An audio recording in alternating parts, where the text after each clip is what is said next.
Hello friends, masala దోశని బయట కొనే పని లేకుండా ఇంట్లోనే చాలా సింపుల్గా ఈజీగా ఎలా తయారు చేసుకోండి. టేస్ట్ చాలా బాగుంటుంది.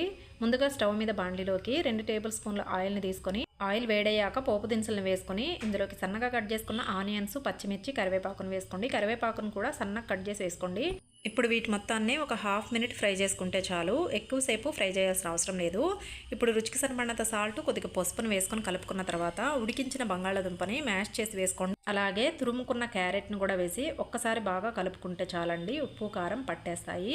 ఇప్పుడు నిమ్మరసాన్ని ఒక 2 చుక్కలు పిండుకొని మొత్తం బాగా కలుపుకున్న తర్వాత ఫైనల్గా సన్నగా కట్ చేసుకున్న కొత్తిమీరని యాడ్ చేసుకొని కలుపుకొని పక్కగా తీసుకుంటే మనకి దోశలోకి మసాలా అయితే రెడీ అయిపోతుంది. ఇప్పుడు మనం తయారు చేసుకున్న మసాలాని గంటితోటి దోశపైన ఈ విధంగా కొంచెం కొంచెం పెట్టేసుకొని 2 వైపులా కూడా ఈ విధంగా ఫోల్డ్ చేసి తీసుకుంటే మసాలా దోశ రెడీ అయిపోతుంది. చాలా టేస్టీగా ఉంటుంది. ఒకసారి ట్రై చేయండి. నచ్చితే కనుక లైక్ చేసి షేర్ చేయండి. నా ఛానల్ని సబ్స్క్రైబ్ చేసుకోండి. Thank you for